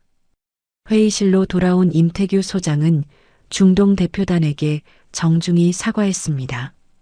예상치 못한 상황이 발생했으니 잠시 회의를 연기하자고 제안했죠. 하지만 중동 측 핵심 인물인 칼리드 아자르 장성의 표정은 심상치 않았습니다. 칼리드는 60대 후반으로 보이는 장신의 남성이었습니다. 날카로운 눈매와 굵은 목소리가 인상적이었죠. 그는 팔짱을 낀 채 한참을 침묵하다가 낮고 무거운 목소리로 한마디를 내뱉었습니다. 이건 다시 피를 부르겠군. 중동 방언이 섞인 아랍어였습니다. 통역관이 사라진 상황이라 한국 측은 그 말을 제대로 이해하지 못했습니다. 다만 분위기가 심상치 않다는 것은 느낄 수 있었죠. 칼리드의 참모들도 긴장한 표정으로 서로 눈빛을 주고받았습니다. 회의실 공기가 무겁게 가라앉았습니다. 임태규 소장은 당황한 기색을 감추지 못했습니다. 통역관도 없는 상황에서 상대방이 무슨 말을 하는지조차 알 수 없었으니까요. 그때 회의실 구석에 앉아있던 한 명의 여군이 고개를 들었습니다. 서윤서 중사 30세의 행정지원병이었습니다. 윤서는 이번 회의에서 단순한 문서 정리와 행정지원 업무를 맡고 있었죠. 회의 내용을 기록하고 필요한 서류를 준비하는 역할이었습니다. 눈에 띄지 않는 자리에서 조용히 임무를 수행하던 윤서였지만 칼리드 장성의 그 한마디만큼은 놓치지 않았습니다. 윤서는 그 말을 정확히 알아들었습니다. 단순한 불만이나 항의가 아니었습니다. 협박도 아니었죠. 그것은 경고였습니다. 뭔가 중대한 일이 터질 것을 예견하는 오랜 경험에서 우러나온 경고였습니다. 윤서는 손에 쥐고 있던 펜을 천천히 내려놓았습니다. 심장이 빠르게 뛰기 시작했습니다. 아버지가 남긴 카세트 테이프를 수없이 들으며 익힌 그 언어가 지금 이 회의실에서 울려 퍼지고 있었습니다. 윤서는 입술을 깨물었습니다. 이 언어를 아무 때나 함부로 쓰지 않겠다고 스스로 다짐했었습니다. 아버지가 남긴 마지막 유산이었으니까요. 하지만 지금 이 순간 침묵을 지킬 수만은 없었습니다. 회의실의 침묵이 길어졌습니다. 칼리드 장성은 여전히 팔짱을 낀 채 창밖을 응시하고 있었고 한국 측 인원들은 어떻게 대응해야 할지 몰라 서로 눈치만 보고 있었습니다. 통역관이 사라진 상황에서 의사소통 자체가 불가능했으니까요. 임태규 소장은 참모에게 다른 통역관을 급히 섭외할 수 있는지 물었지만 이 외딴 섬에서 당장 대체 인력을 구하기란 쉽지 않았습니다. 시간이 흐를수록 중동 측 대표단의 표정은 더욱 굳어져 갔습니다. 칼리드 장성의 참모 한 명이 조용히 무언가를 속삭였고 칼리드는 고개를 끄덕이며 자리에서 일어설 준비를 하는 듯 했습니다. 이대로 회의가 결렬되는 것은 시간 문제였죠. 수개월간 준비해온 협상이 단 한 명의 통역관 실종으로 무산될 위기에 처한 것입니다. 임태규 소장이 급하게 입을 열었습니다. 목소리가 평소보다 높아져 있었죠. 장성님, 잠시만 기다려 주십시오. 곧 상황을 해결하겠습니다. 하지만 통역관이 없었기에 그 말은 제대로 전달되지 않았습니다. 칼리드는 차갑게 한마디를 더 내뱉었습니다. 역시 중동 방언이 섞인 아랍어였죠. 임태규 소장은 답답한 표정으로 참모들을 돌아봤습니다. 아무도 그 말을 이해하지 못했습니다. 긴장감이 극에 달했을 때 임태규 소장이 다급하게 물었습니다. 계약 파기 선언입니까? 물론 칼리드 장성은 그 질문을 알아듣지 못했습니다. 하지만 임태규 소장의 다급한 어조와 표정만으로도 상황을 짐작할 수 있었죠. 칼리드는 냉소를 띤 표정으로 고개를 저었습니다. 회의실 분위기는 최악으로 치닫고 있었습니다. 몇몇 참모들은 이미 서류를 정리하기 시작했습니다. 바로 그 순간이었습니다. 회의실 구석 행정지원병들이 앉아있던 자리에서 조용히 손 하나가 올라갔습니다. 서윤서 중사였습니다. 윤서는 천천히 자리에서 일어났습니다. 모든 시선이 윤서에게 쏠렸습니다. 한국 측 참모들은 의아한 표정을 지었죠. 단순 행정지원병이 회의 도중 발언권을 요청한다는 것은 이례적인 일이었으니까요. 임태규 소장이 눈살을 찌푸리며 물었습니다. 서 중사, 무슨 일인가? 윤서는 잠시 숨을 고르고 입을 열었습니다. 목소리는 떨리지 않았습니다. 아닙니다. 회의실이 조용해졌습니다. 윤서는 칼리드 장성을 똑바로 바라보며 말을 이었습니다. 저분은 전쟁을 하겠다는 말이 아닙니다. 회의실이 술렁이기 시작했습니다. 한국 측 인원들은 윤서가 무슨 말을 하는 건지 이해할 수 없었죠. 통역도 제대로 들리지 않았는데 어떻게 상대방의 의중을 알 수 있단 말입니까? 임태규 소장은 당혹스러운 표정으로 윤서를 쳐다봤습니다. 하지만 윤서는 이미 다음 말을 준비하고 있었습니다. 윤서는 칼리드 장성을 향해 한 걸음 다가섰습니다. 그리고 천천히 또박또박 중동 방언이 섞인 아랍어로 한 문장을 내뱉었습니다. 칼리드 장성이 앞서 말했던 그 억양 그대로였습니다.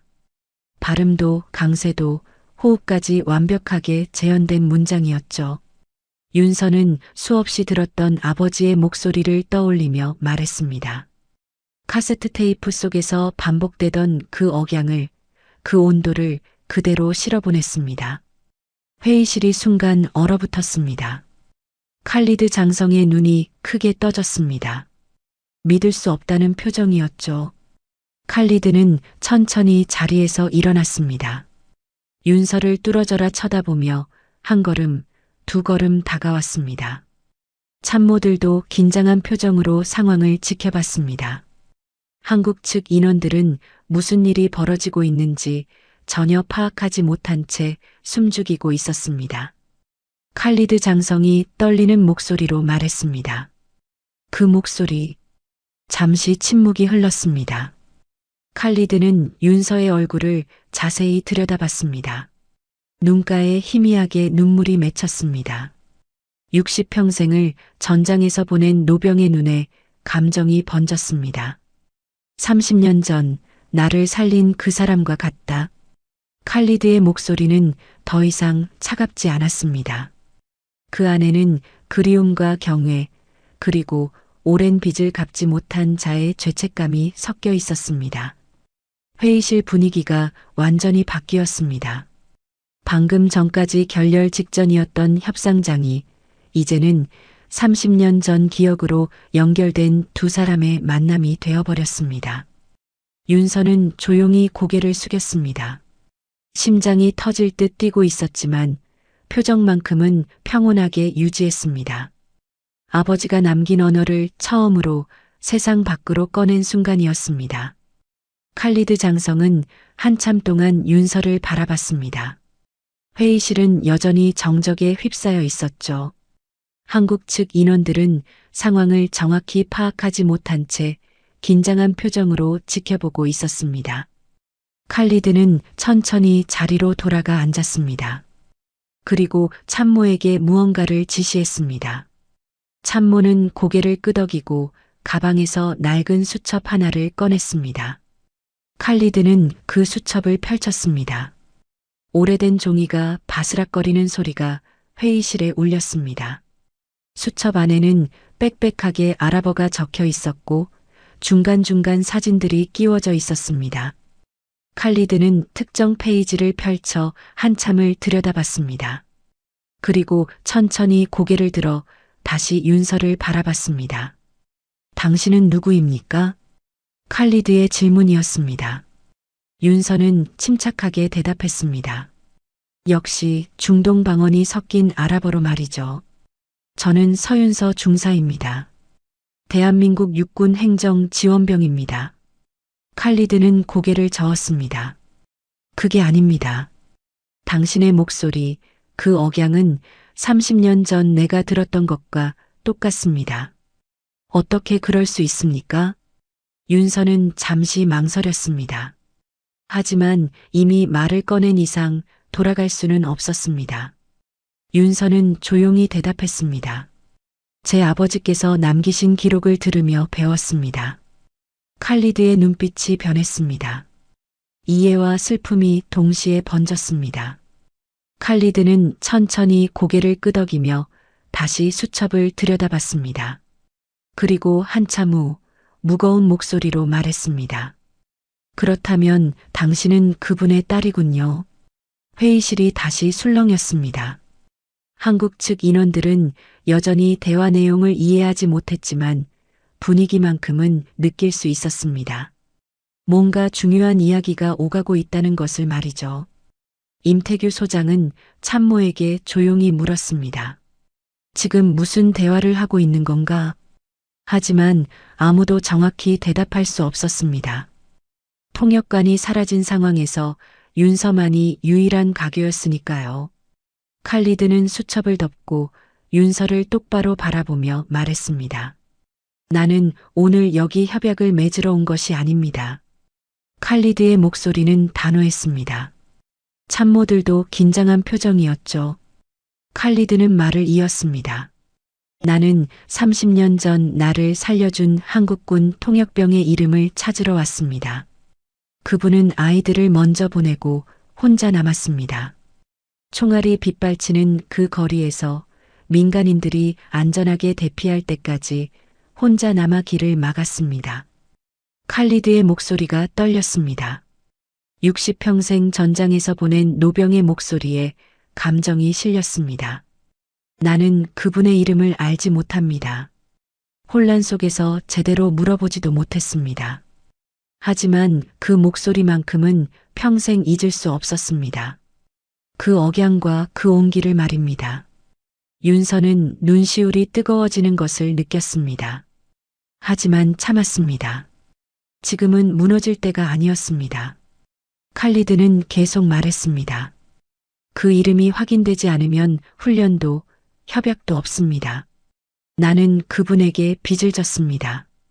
그 빚을 갚지 못한 채 어떻게 새로운 약속을 맺을 수 있겠습니까? 회의실이 다시 무거워졌습니다. 한국 측은 대화 내용을 정확히 알지 못했지만 칼리드의 태도만으로도 상황의 심각성을 느낄 수 있었습니다. 임태규 소장이 윤서에게 물었습니다. 서 중사, 지금 무슨 이야기를 하고 있는 건가?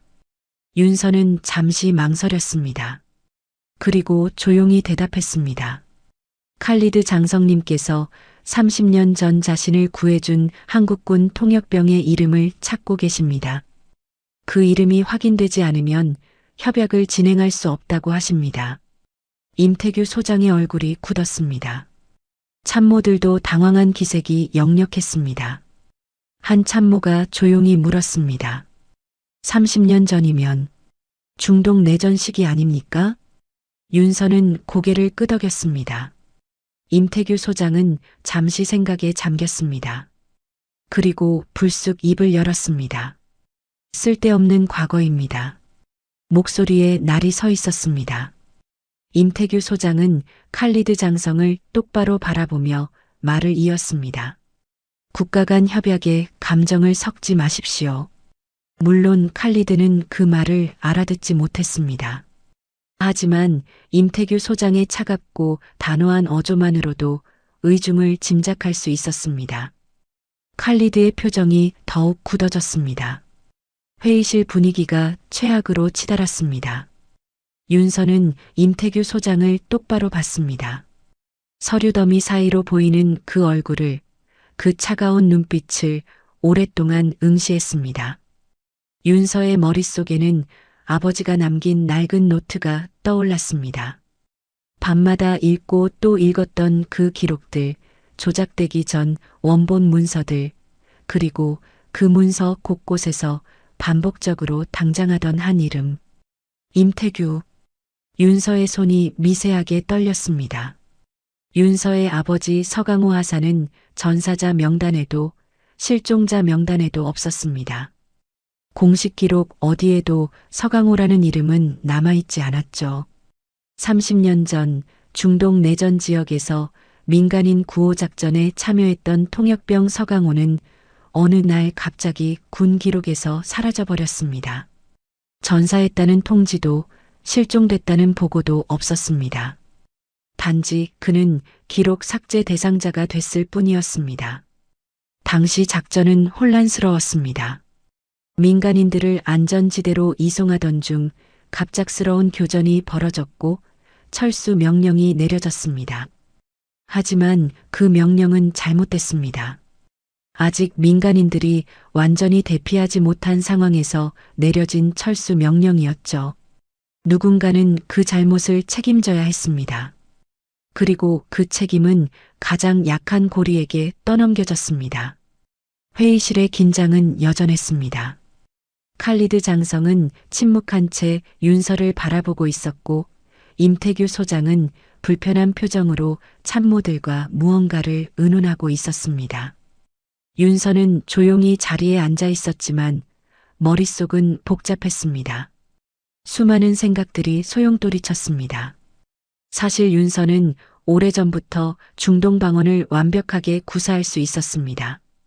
군에 입대한 뒤에도 행정지원병으로 배치된 뒤에도 윤서는 단 한 번도 자신의 언어 능력을 드러내지 않았습니다. 통역이 필요한 상황이 있어도 회의에서 소통이 막혀도 윤서는 침묵을 지켰습니다. 동료들은 윤서가 단순히 서류 정리나 하는 조용한 행정병이라고만 알고 있었죠. 왜 침묵했을까요? 능력을 숨긴 채 10년을 보낸 이유는 무엇이었을까요? 윤서 스스로도 수없이 자문했던 질문이었습니다. 승진에 유리할 수도 있었고 더 중요한 임무를 맡을 수도 있었습니다. 하지만 윤서는 입을 열지 않았습니다. 그 이유는 단순했습니다. 아버지의 언어를 아무 말에나 쓰고 싶지 않았기 때문입니다. 그 언어는 윤서에게 단순한 의사소통 도구가 아니었습니다. 아버지가 남긴 마지막 유산이었고 아버지와 연결된 유일한 끈이었습니다. 밤마다 카세트 테이프를 들으며 익힌 그 발음 하나하나에는 아버지의 숨결이 담겨 있었습니다. 아버지가 왜 그토록 열심히 언어를 공부했는지, 왜 그 언어로 사람들을 구하려 했는지 윤서는 노트를 통해 알 수 있었습니다. 서강호 하사는 총을 쏘는 군인이 아니었습니다. 말로 사람을 살리는 군인이었습니다. 전쟁터에서 통역이란 단순히 언어를 옮기는 일이 아니었습니다.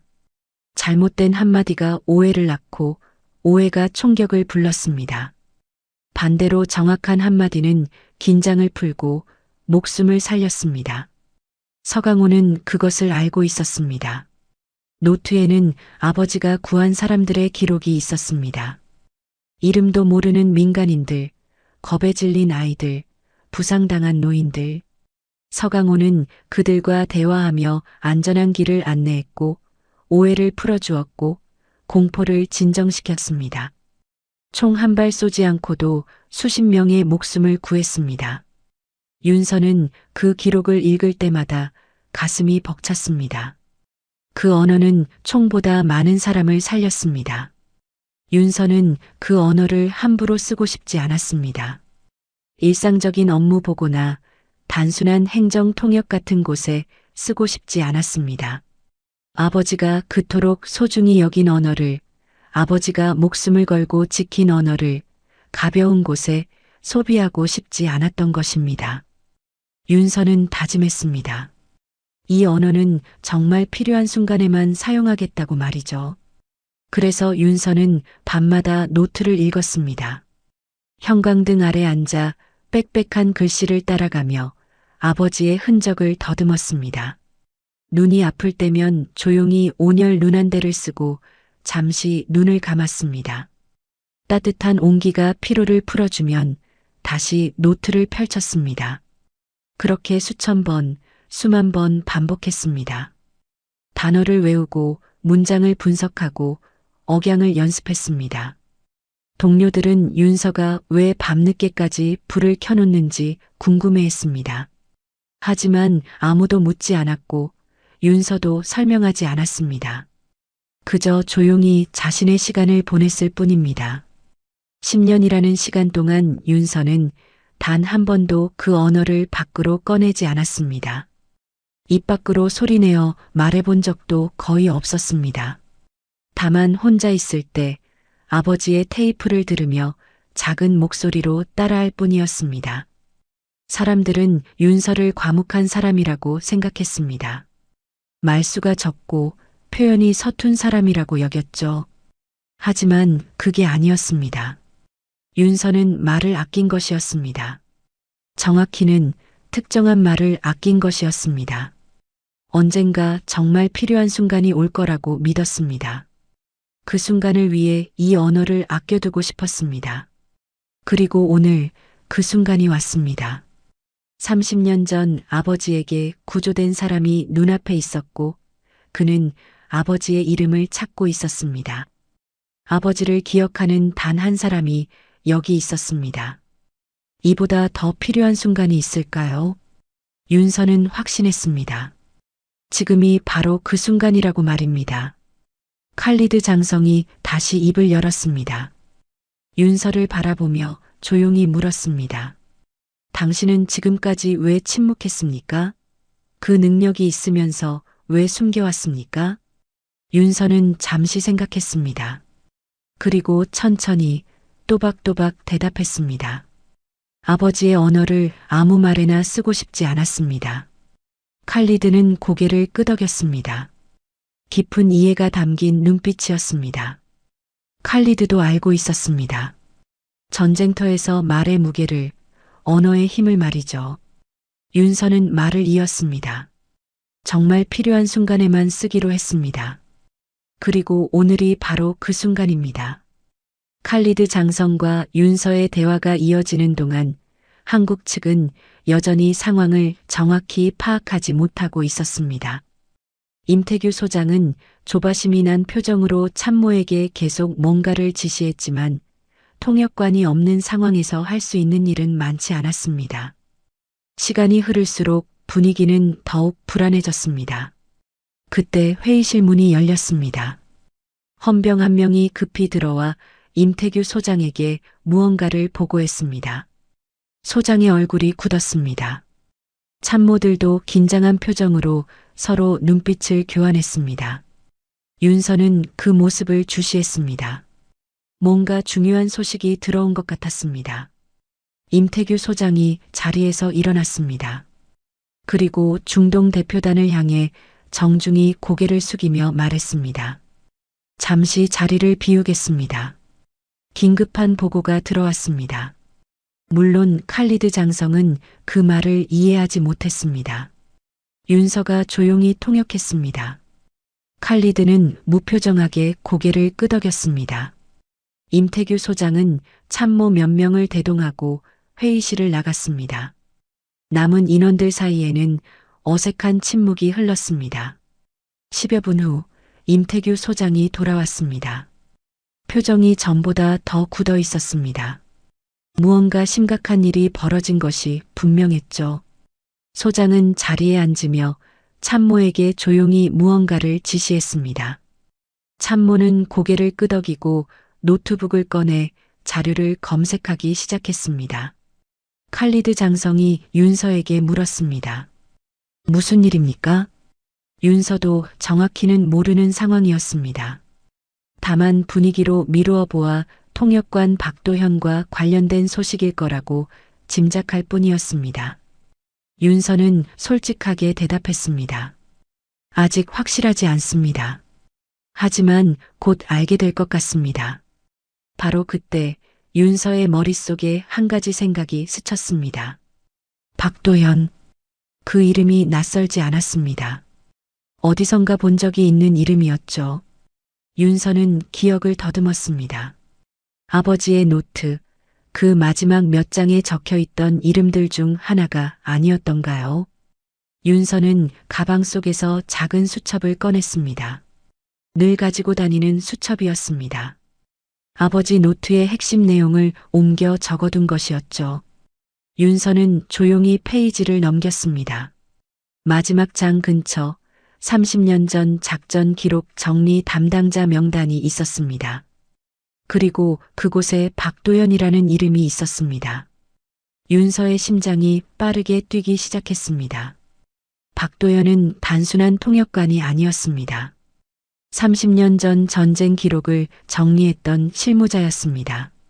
아버지의 기록을 조작하는데 직접 관여했던 사람 중 하나였던 것입니다. 윤서는 손이 떨리는 것을 느꼈습니다. 그래서 박도현이 도망쳤던 것입니까? 협박을 받아서가 아니라 걸릴 게 있어서 도망친 것입니까? 임태규 소장이 입을 열었습니다. 목소리에 긴장이 배어 있었습니다. 박도현 통역관의 소재가 파악됐습니다. 섬 북쪽 해안가 동굴에 숨어 있던 것을 발견했습니다. 회의실이 술렁였습니다. 임태규 소장은 말을 이었습니다. 현재 조사 중입니다만 박도현은 누군가에게 협박을 받은 것이 아니라 자발적으로 도주한 것으로 보입니다.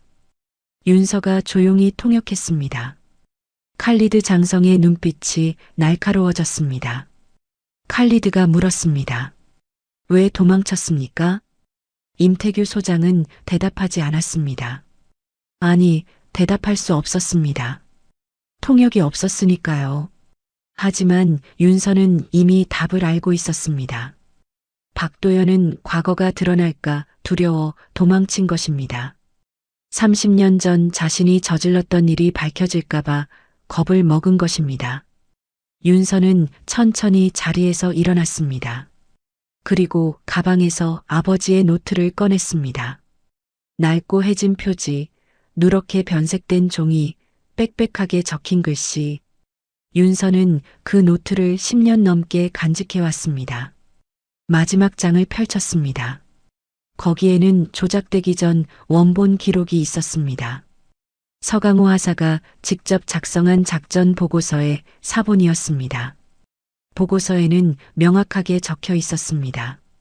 철수 명령이 잘못 내려졌다는 것, 민간인들이 아직 대피하지 못했다는 것, 그럼에도 불구하고 명령이 강행됐다는 것, 그리고 서강호 하사가 자발적으로 남아 민간인들을 구했다는 것. 모든 진실이 그곳에 기록되어 있었습니다. 윤서는 노트의 마지막 페이지를 보았습니다. 문서 하단에는 여러 서명이 있었습니다. 작전 참가자들과 책임자들의 서명이었죠. 그 중 하나가 또렷했습니다. 임태규.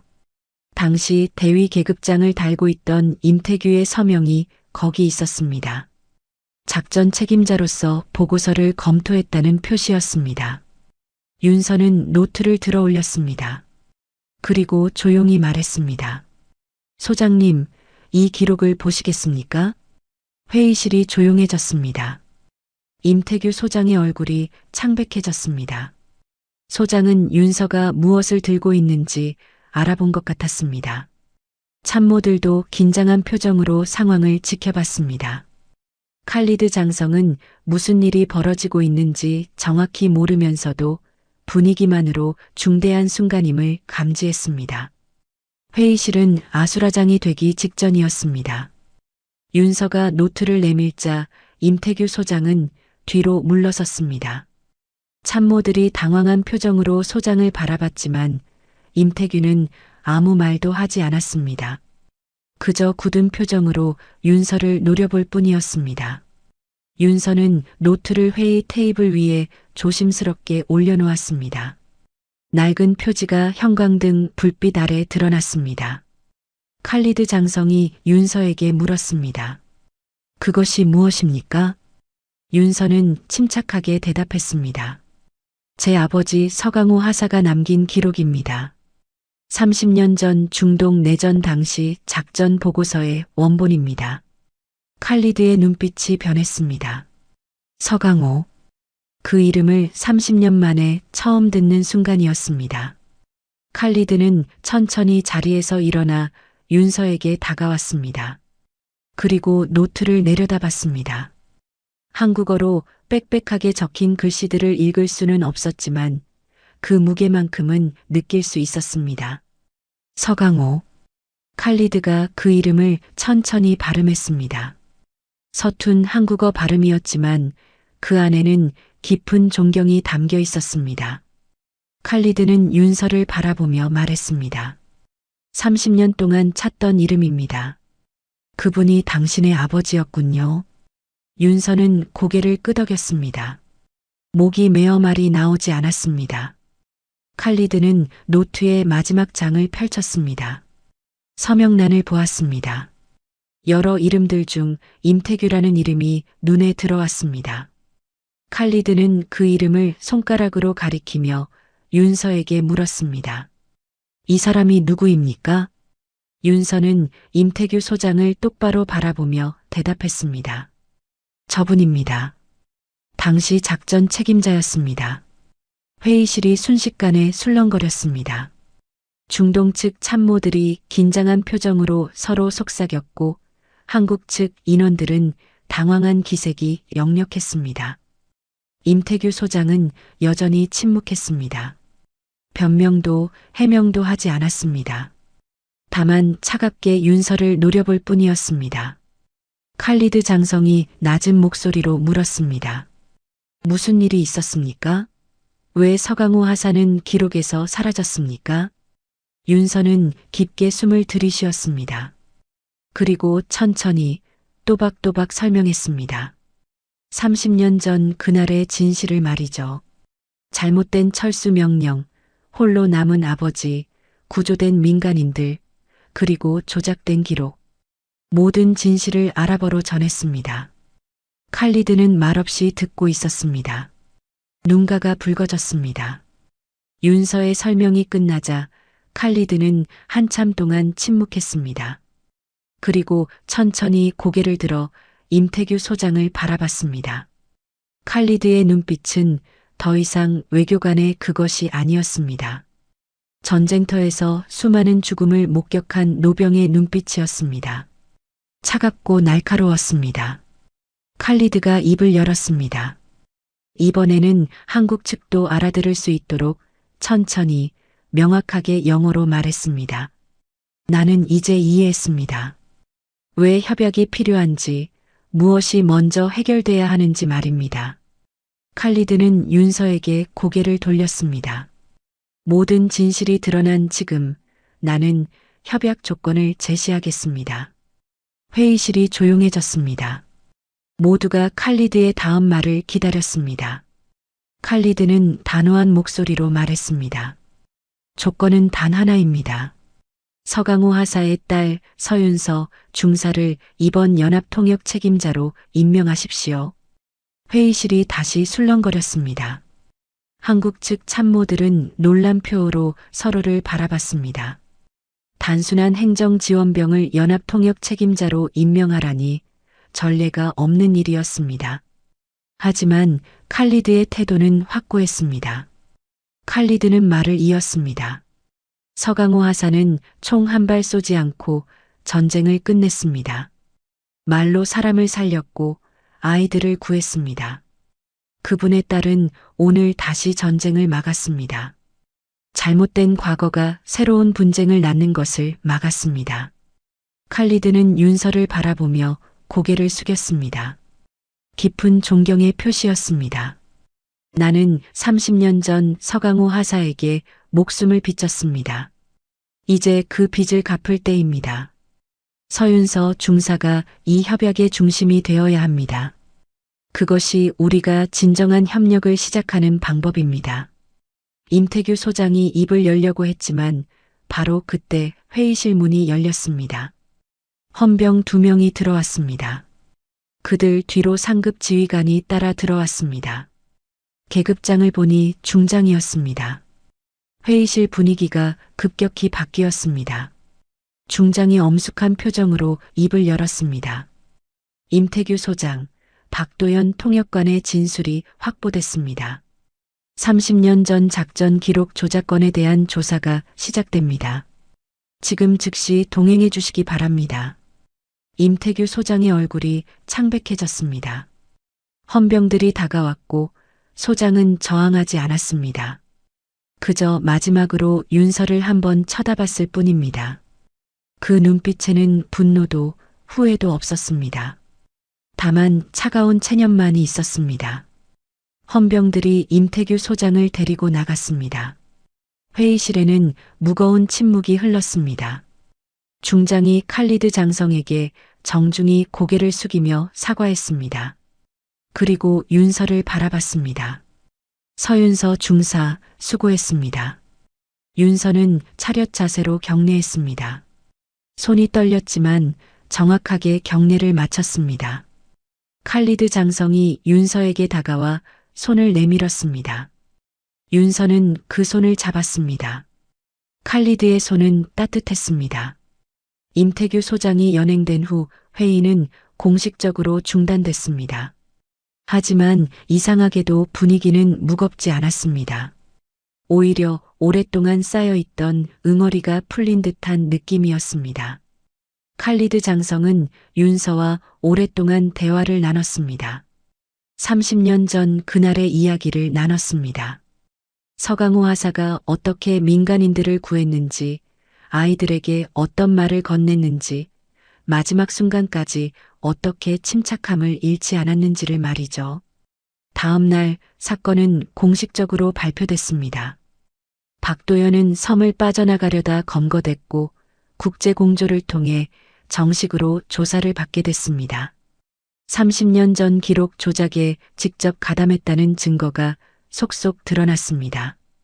임태규 소장 역시 조사를 받았고 곧 진실이 밝혀졌습니다. 잘못된 철수 명령의 책임을 회피하기 위해 서강호 하사를 희생양으로 삼았다는 사실이 명확해졌습니다. 언론은 침묵하지 않았습니다. 30년 동안 묻혀있던 진실이 수면 위로 떠오르자 각종 매체에서 집중 보도하기 시작했습니다. 영웅을 역사에서 지운 부끄러운 과거, 그리고 그 딸이 30년 만에 밝혀낸 진실. 이야기는 빠르게 퍼져나갔습니다. 사람들은 분노했고 동시에 감동했습니다. 며칠 후 국방부에서 공식 발표가 있었습니다. 조작된 기록이 전면 공개됐고 서강호 하사의 명예가 회복됐습니다. 전사 기록이 복원됐고 중동 내전 민간인 구조 공로자로 정식 인정받았습니다. 30년 만에 서강호라는 이름이 다시 역사에 기록된 것입니다. 윤서는 그 발표문을 읽으며 조용히 눈물을 흘렸습니다. 국방부는 윤서를 불렀습니다. 진급과 훈장을 수여하겠다는 제안이었습니다. 이례적인 공로를 세웠고 국제 협력에도 크게 기여했다는 이유였습니다. 하지만 윤서는 정중히 거절했습니다. 사무실에 앉아있던 고위 장교들은 의아한 표정을 지었습니다. 이런 기회를 마다하는 군인은 드물었으니까요. 윤서는 조용히 말했습니다. 감사하지만 필요 없습니다. 이 이름이면 충분합니다. 장교들은 윤서가 무슨 말을 하는 건지 이해했습니다. 서윤서라는 이름, 서강호의 딸이라는 이름. 그것만으로도 충분하다는 뜻이었습니다. 더 이상 묻지 않았습니다. 그저 고개를 끄덕이며 윤서의 선택을 존중했습니다. 일주일 후 윤서는 기지를 떠나게 됐습니다. 임무가 끝났고 본대로 복귀할 시간이었습니다. 진도 앞바다의 작은 섬을 떠나는 상륙정에 올랐습니다. 파도가 배를 흔들었고 짠 바닷바람이 얼굴을 스쳤습니다. 윤서는 갑판으로 나가 난간을 잡았습니다. 섬이 점점 멀어졌습니다. 철조망으로 둘러싸인 그 작은 기지가 30년 만에 진실이 드러난 그곳이 시야에서 사라져갔습니다. 윤서는 난간에 기댄 채 바다를 바라봤습니다. 수평선 너머로 해가 지고 있었습니다. 노을이 바다를 붉게 물들였습니다. 그때였습니다. 윤서의 눈에서 눈물이 흘러내렸습니다. 처음이었습니다. 30년 동안, 아니 적어도 기억할 수 있는 시간 동안 윤서는 한 번도 제대로 울지 못했습니다. 참아야 했고 강해야 했고 무너지면 안 됐습니다. 하지만 이제는 괜찮았습니다. 이제는 울어도 됐습니다. 눈물이 멈추지 않았습니다. 어깨가 떨렸고 숨이 가빠졌습니다. 하지만 소리내어 울지는 않았습니다. 조용히, 그저 조용히 눈물만 흘렸습니다. 바닷바람이 그 눈물을 식혀주었습니다. 윤서는 한참을 그렇게 서 있었습니다. 무릎이 욱신거렸습니다. 며칠간의 긴장과 피로가 한꺼번에 몰려온 것 같았습니다. 윤서는 바지를 걷어 올리고 무릎과 종아리에 찬 압박 보호대를 확인했습니다. 조금 느슨해진 것 같았습니다.